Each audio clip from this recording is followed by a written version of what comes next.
Olá, muito boa tarde a você conectado conosco aqui pelo Notícias Agrícolas. Está no ar mais um boletim, agora olhando para o que aconteceu em Chicago. As notícias não são boas, não. A gente está chegando aí, está completando aí a nona semana consecutiva de queda para a soja lá na Bolsa em Chicago, queda ao longo da semana. Hoje, por exemplo, recuos de 15 pontos nos principais vencimentos, perdendo aquele suporte importante ali dos 11 dólares e 80 centes por bushel. O que será que pode acontecer com o mercado a partir de agora? Quais são os riscos e o que a gente precisa ficar atento aí em relação a essas quedas, né? E como o mercado pode se comportar daqui para frente. Perguntas para o meu amigo Vitor Martins, lá da Amios. Está aqui já o Vitor com a gente na tela. Seja bem-vindo. Ô Vitor, mercado da soja mais uma vez negativo, queda importante hoje, perdendo um suporte também importante aí para os preços. O que está acontecendo? O que justificou essa queda de hoje e para onde a gente vai, hein, Vitor? Boa tarde, Alexander. Boa tarde a todos os colegas e ouvintes de Notícias Agrícolas. Exatamente, Alexander. Tivemos aí mais um capítulo, né, dessa saga aí de pessimismo generalizado no complexo de commodities. A soja, conforme você mencionou, buscando mínimas aí de pelo menos os últimos 3 anos, tá?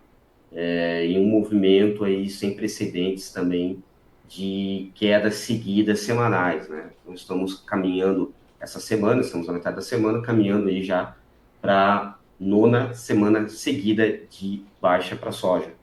Um movimento aí não visto, pelo menos aí nos meus cálculos desde 1970.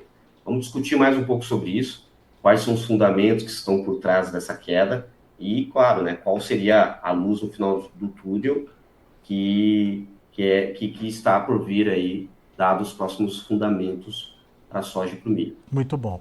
Ô Vitor, vou só pedir para você ajustar um pouquinho a sua câmera, subindo ela um pouquinho. Isso aí, agora sim, agora a gente consegue te ver direitinho. Muito bem. Bom, Vitor, o que justificou essa queda de hoje? Vamos primeiro para os motivos.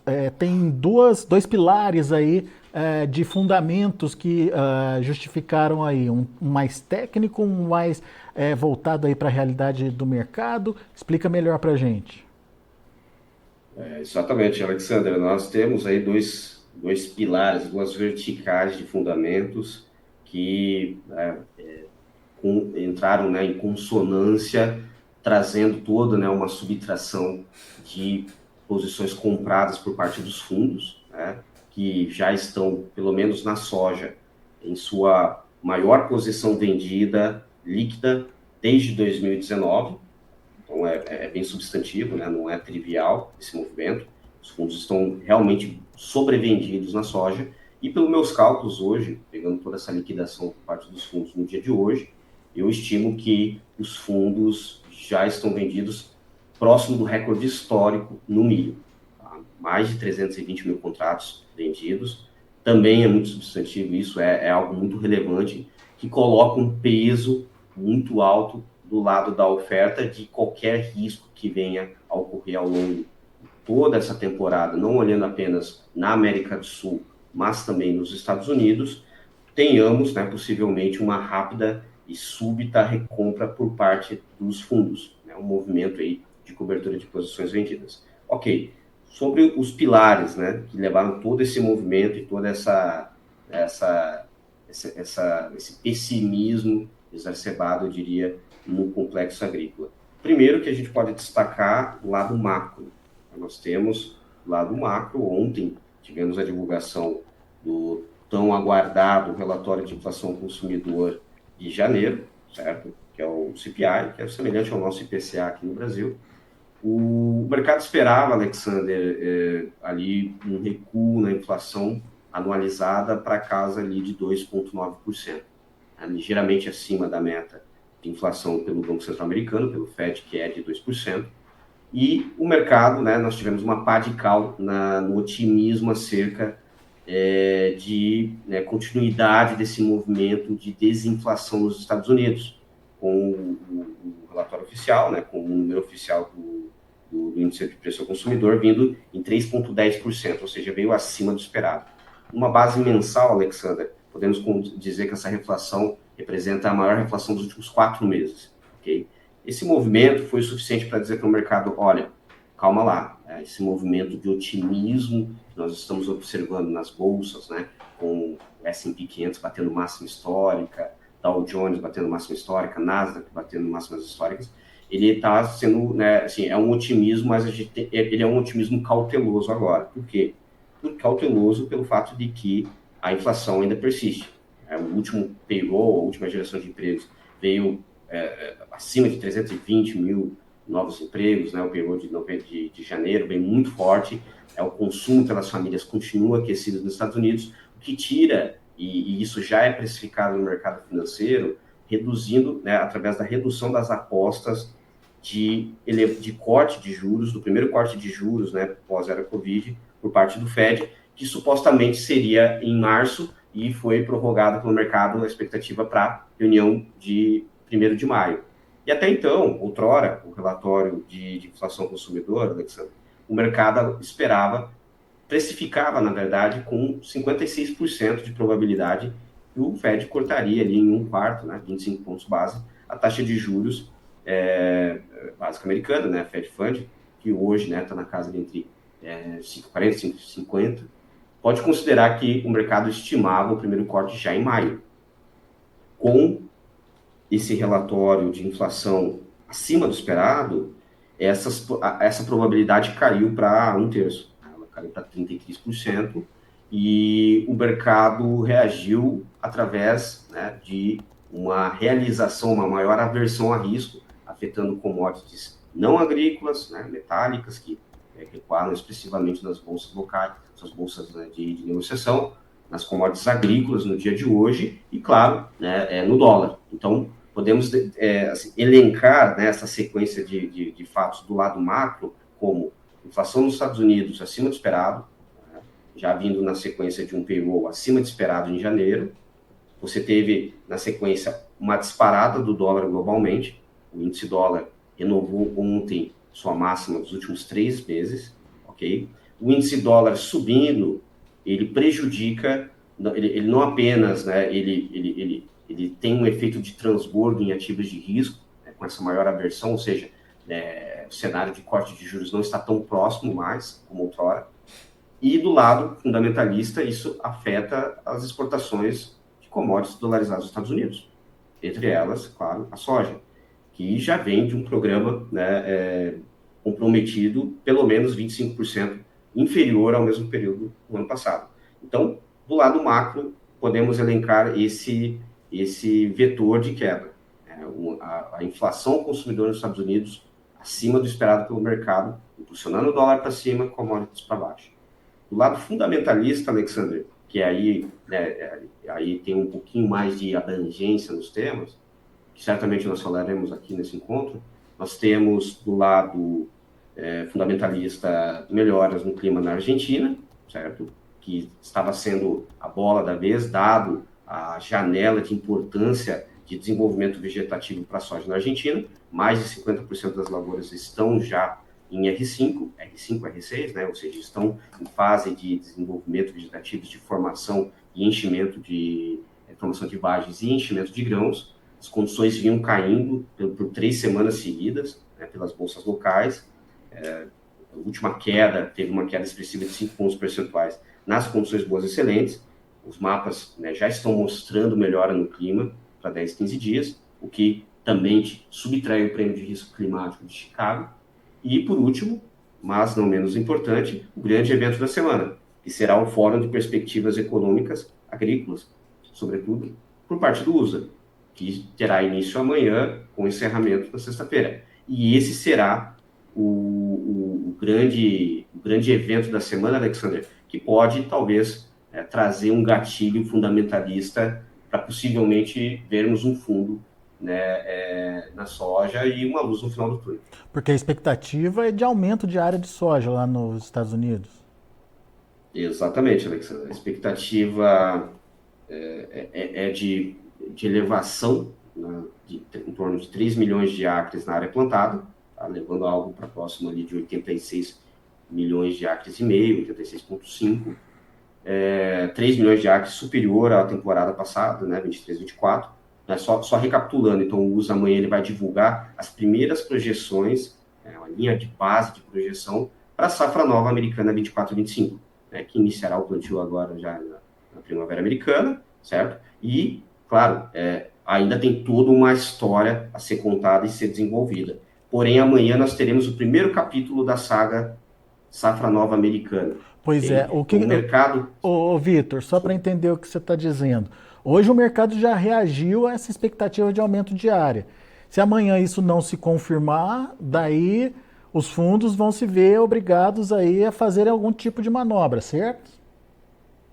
Exatamente, Alexandre, exatamente. Né? Como nós falamos, a safra americana 24 e 25, o primeiro capítulo dessa saga iniciará amanhã, ok? Tem, claro, só ressalvas que a gente vai fazer aqui acerca do que representa para o mercado realmente o relatório de amanhã. Porém, será o primeiro driver de mercado, como a gente fala, né? O primeiro catalisador de preços, primeiro fundamento agrícola que é diretamente, intrinsecamente relacionado com o futuros de Chicago, que será esse fórum do USA. Tradicionalmente, todo fevereiro, usualmente no dia 28 de fevereiro, 26 no final, esse ano começará amanhã, terminando na sexta-feira, dia 16.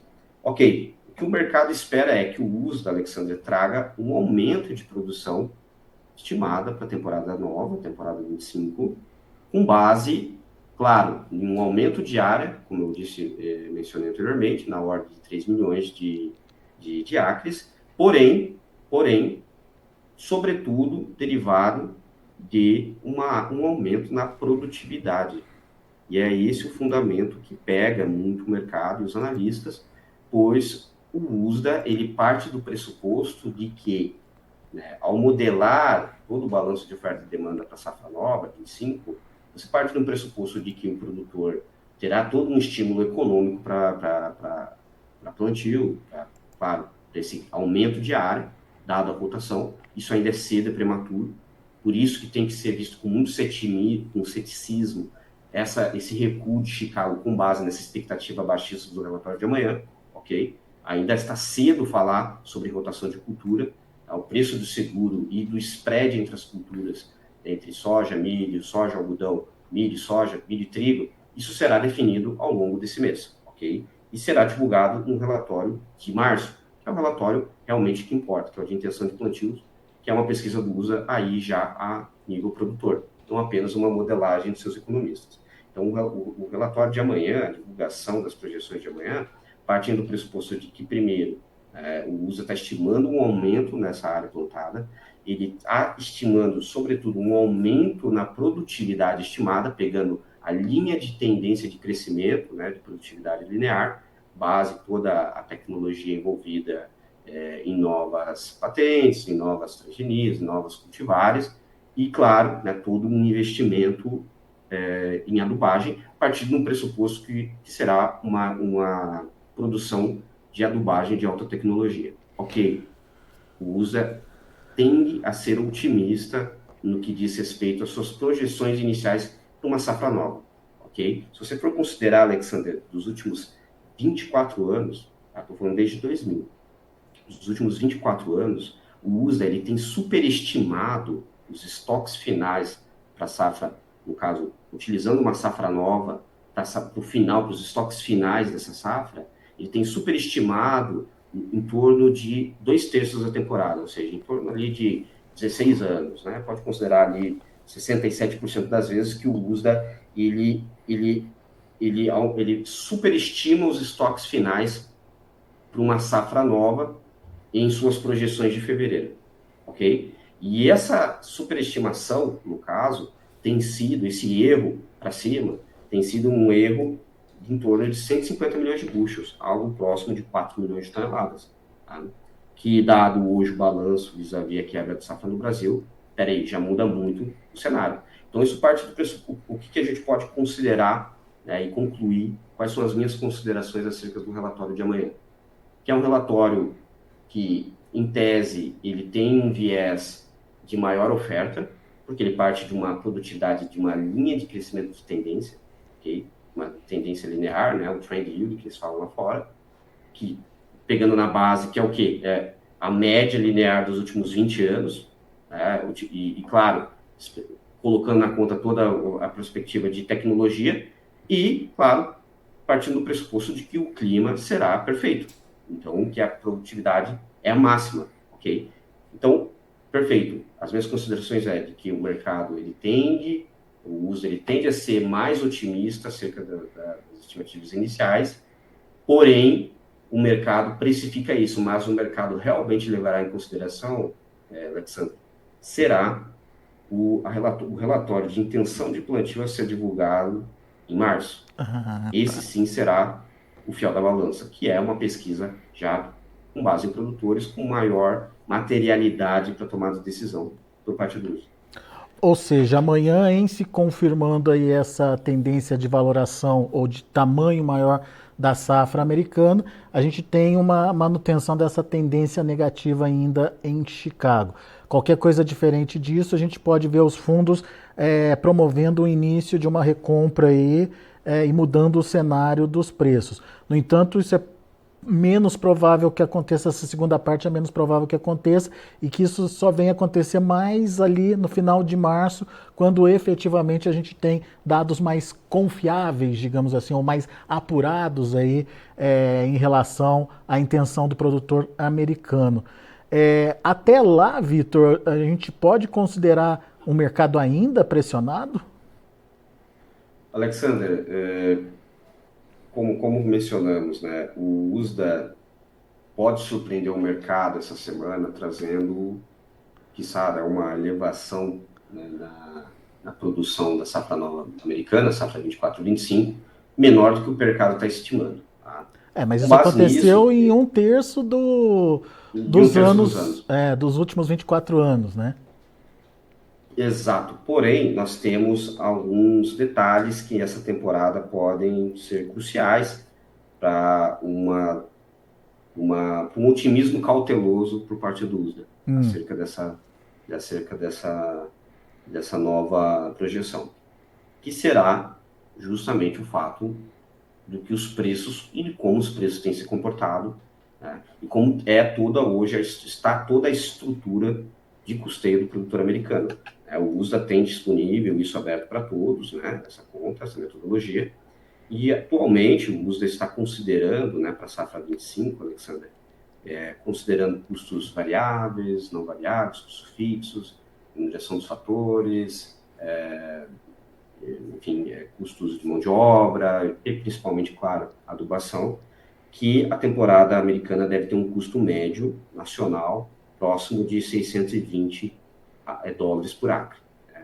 Se você for considerar essa produtividade estimada, que o mercado estima que o USA venha trazer amanhã, que seria de 51,7 bushels por acre, a nível nacional, considerando Chicago hoje, referência a novembro 24 em 11,53, pode considerar 11 dólares e 53 por bushel, você teria hoje um retorno negativo na cultura da soja, né, em termos agrícolas, hoje o cultivo da soja nos Estados Unidos teria uma margem negativa na ordem de 20 a 25 dólares por acre plantado.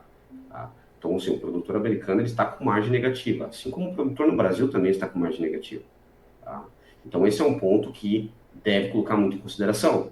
O mercado estima que será reduzida a área de milho e aumento para soja e algodão, mas podemos ter algumas surpresas aí, porque, o preço médio a ser recebido pelo produtor dentro da porteira, né, isso dentro da fazenda, estimado pelo USDA, está na casa ali de 2 dólares e 25, 2 dólares e meio. Né? E hoje os futuros para novembro 24 está 11 dólares e 53, sem contar os bases locais. Tá? Mas o milho, Vitor, o milho seria mais viável nessa conta aí? O milho, com os preços de agora, ainda não está. Né? Com os preços de agora ainda não está. Quer dizer, de qualquer forma, o produtor americano está ali entre a cruz e a espada por conta do custo de produção ainda elevado e uma rentabilidade negativa, certo?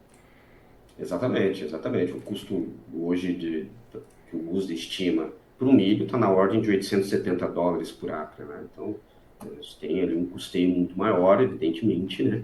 É claro que a produtividade é maior também, E você né? acha que Então, os níveis isso pode ser levado em consideração no relatório de amanhã? pode ser sim, eu acredito que sim, tá? Ah, Eu é? acredito que sim, Podemos até ter porque surpresas, então.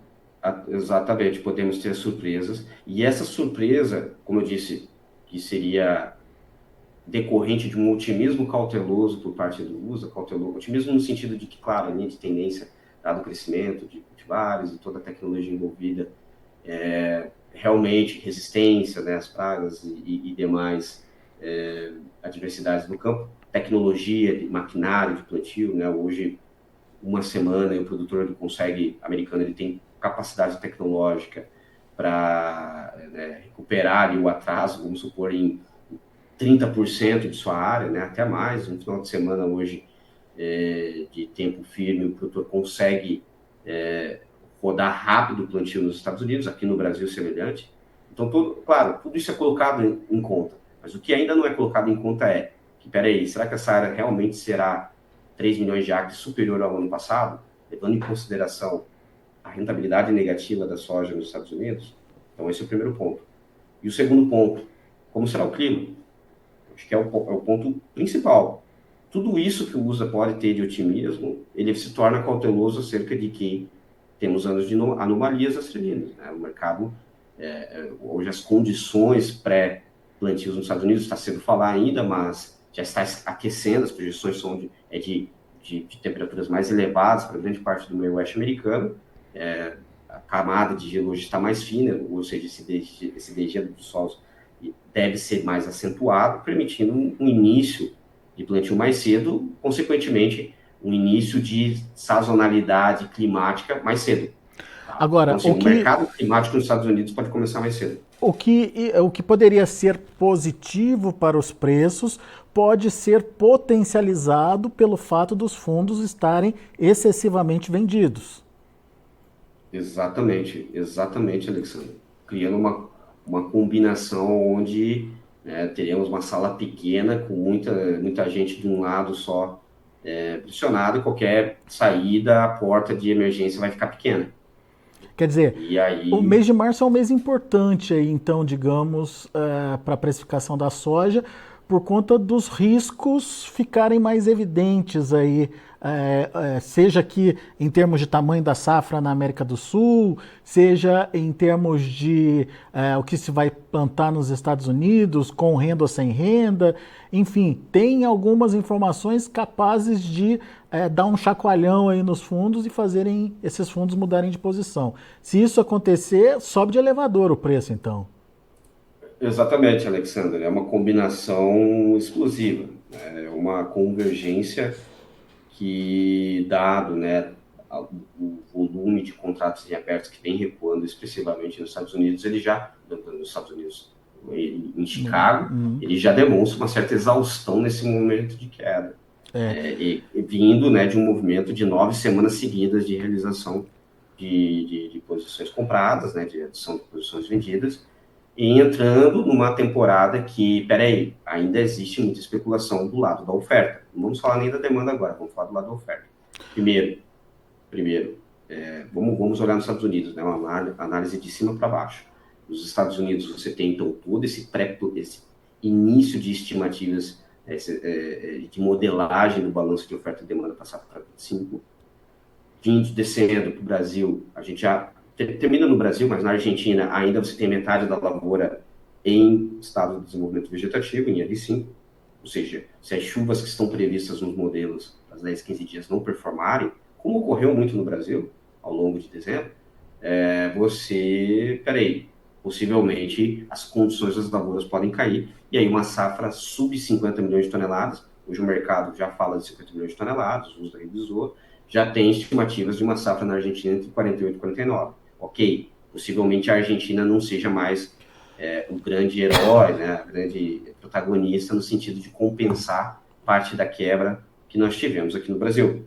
E, por último, acho que mais importante ainda seria justamente as dinâmicas mercadológicas da soja aqui no Brasil. Primeiro que as estimativas privadas são enormes, eu nunca vi, né, uma amplitude de estimativa entre mínimo e máximo tão grande, né? Você tem casos que falam de 137 milhões de toneladas, né? Outros insistem em uma safra aí acima de 155, então você tem ali uma amplitude muito grande.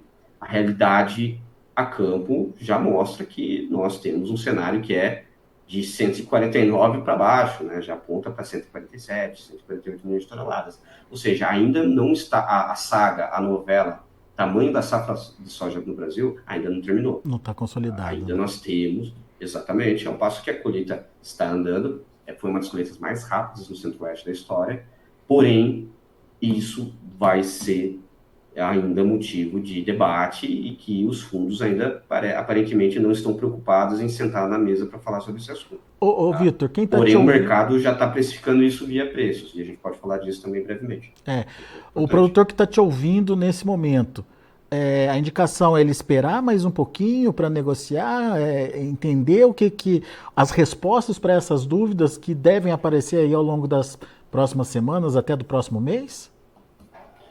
Alexander, essa é uma pergunta muito pertinente e muito importante no momento, tá? A curva de preços em Chicago e, sobretudo, a curva de preços, quando eu falo FOB prêmios, mas eu falo assim, a curva dos bases, né?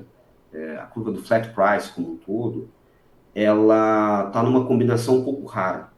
Você tem uma combinação de um carrego, né? Ou seja, de cotações mais valorizadas em detrimento da cotação spot, que é o que a gente chama ali de imediato, né, ou do soja spot. Você tem uma rolagem aí que passa mais de, chegou até perto de 20 centavos por bushel com base numa retirada imediata, um carrego até julho. Ao passo que nos prêmios em FOB portos, pegando com base na paridade de exportação, você tem também um carrego que, apesar de estar negativa toda a estrutura a termo dos prêmios da soja FOB portos, ela tem ela tem um carrego. Né? Se você for considerar uma soja retirada agora, embarque em fevereiro sobre março, né? Mas vamos falar março com março, você pode considerar que de março com março até julho, a soja retirada em julho, você tem um ganho nos bases na ordem de 55 centavos por bushel. Se você for considerar o flat price, Chicago mais prêmio, você tem um ganho de carrego na ordem de 77 centavos por bushel. Quem saca, Alexander, daria aproximadamente, vou fazer uma conta rápida aqui, ó, daria aproximadamente $1,80 por saca. Pegando um câmbio, vamos considerar lá para julho, pode considerar um câmbio a 5,2, você tem aí um carrego, um ganho de carrego de pelo menos, Alexander, R$9 por saca, de R$9 a R$10 por saca. Claro, o que isso quer dizer para a gente? Né? É uma questão bem técnica, mas que faz parte da precificação da soja. Isso quer dizer para a gente o seguinte, que a curva de Chicago e dos prêmios estão dizendo duas coisas para a gente. Primeiro, do lado da oferta, está dizendo o seguinte, olha, passada a pressão de colheita de safra de soja no Brasil, o cenário para maio, junho e julho é de menos oferta. Aí você tem N fatores, você tem quebra, você tem produtor represando o soja no interior por margens negativas da sojicultura, tá? E você tem, claro, né, a maior capacidade de armazenagem por parte do produtor nessa temporada, diferente do ano passado. Você teve um déficit de armazenagem estática, assim, histórico, né, homérico, diria. Bom, olhando agora o cenário para frente, primeiro, do lado da oferta, ele está dizendo o seguinte, olha, produtor, segura a soja agora, que em julho você terá oportunidades melhores de comercialização com base nos mecanismos de formação de preço. Utilizando a paridade de exportação. Né? O mercado interno está descolado da paridade de exportação. A conta fábrica está pagando acima da paridade de exportação. Olhando só essa diferença, pode falar. Não, é só uma participação que eu acho que é pertinente para a gente discutir também. O Eno está lembrando aqui a questão dos fretes, né? Que tem muita carreta parada nas cerealistas nesse momento, o que tecnicamente diz ou leva para um frete talvez mais barato, é isso, Vitor? Exatamente. Essa temporada, os fretes, Alexander, por incrível que pareça, eles não são vilão, não estão sendo vilão da formação de preço, como ocorreu no ano passado, né?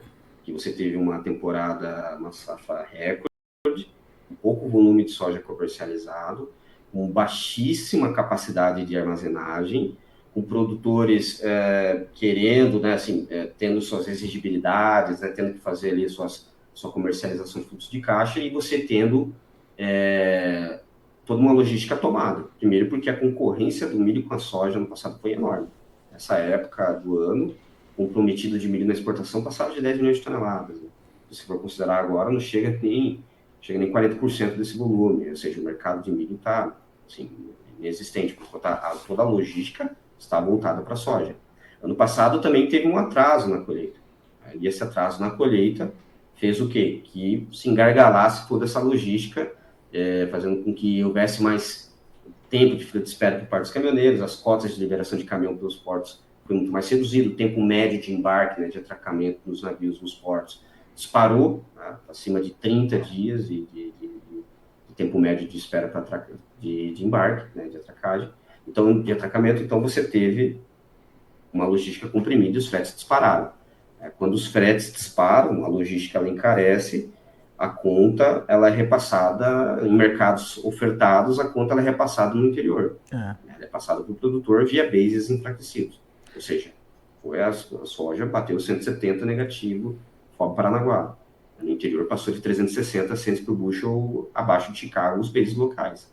Ok, esse ano não é como o Enio falou, esse ano você tem uma competitividade entre soja e milho inexistente na exportação, ok? Assim, o line-up do milho está assim, parado mesmo, né? Ele está assim, a conta-gotas, e você tem uma colheita que foi mais cedo, mais antecipada, mais precoce, e que, dado a quebra no Brasil, ela foi uma colheita e a oferta ela foi mais espaçada, né? Claro, teve essa pressão de entrada de colheita, teve muito produtor com soja disponível, teve que fazer espaço, teve que pagar, né, suas contas, teve que dar baixa em royalties de soja 2023, teve N fatores ali né, enfim, de sazonalidade da atividade agrícola da soja. Mas a pressão foi Né, bem menor, né, Vitor? bem menor. O flat price aparentemente já está pressionado, a curva está em carrego, dizendo para o produtor, olha, se segure que no futuro você pode ter condições mais propícias de comercialização. E do lado da demanda diz o seguinte para o originador, né? Assim, faça estoque agora porque no futuro vai ficar mais caro. E é esse um ponto também, o outro lado da comercialização importante de se observar, Alexander, que, primeiro, olhando do lado externo, nós temos agora como será a demanda China pós-feriado lunar. Usualmente ela é mais agressiva, né? Comedida, ela é mais lenta. Porém, os estoques de farelos locais estão caindo. A carne, o quilo da carne suína está subindo, somente esse mês subiu mais de 20% o quilo da carne suína, ok? Isso é positivo, é um sinal positivo. As ações lá fora, em Hong Kong, pelo menos já abriram subindo bem nessa sessão. Então, você tem um cenário de que, peraí, a China está pouco coberta para abril. Eu estava fazendo uma conta, a China tem aproximadamente 45% da sua demanda de originação, 45%, 50%, já subiu para 50% o estilo, da sua demanda para abril coberta. Ou seja, ela terá que vir ao mercado. E ela pode vir de encontro num cenário onde possivelmente a produtividade da Argentina não seja a mesma de outrora. E, claro, mais importante, no Brasil, um cenário onde o produtor, né, não diria o produtor, mas as ofertas estarão mais escassas. Porque do lado da oferta, né, no caso do lado do produtor, né, tem esse incentivo econômico a longo prazo de fazer esse carrego, né, esse custo de carrego, e do lado da demanda interna, você tem margens de esmagamento positivas, fazendo com que a conta da indústria esmagadora sobreponha os preços da exportação. Ou seja, o que também é legal, porque isso tende a virar a chave mais rápido para o milho. Mas isso indica que o programa da soja no Brasil será menor, o programa de exportação, ele tende a acabar mais cedo, ok? E caso a China precise, né, esteja muito descoberta, isso a gente vai saber daqui para frente, ela tem que procurar a soja americana, que a gente sabe que tem estoques nulos. Pois é. Ou seja, um cenário mais promissor aí pela frente. O Luiz Ribeiro está dizendo o seguinte: cheguei agora na live, qual que é a tendência de preços para a soja aí? É mais positiva, então dá para pensar nos próximos meses aí uma tendência um pouco mais positiva para preços, então, né, Vitor? Dá para a gente considerar isso como um final de análise aqui. Exatamente. O mercado físico está falando isso, né? Os prêmios dizem isso, a estrutura a termo da formação do preço da soja diz isso, né? Demonstra isso para o mercado, né? Que teremos uma oferta muito menor de soja nesse pós-colheita. Você tem ainda um cenário que não é o fim do mundo, a questão macroeconômica, né? Você tem ainda um ano eleitoral, né? Você tem ainda por parte do governo estímulos no sentido de arrefecimento dessa inflação, dessa reflação que a gente observou aí de janeiro.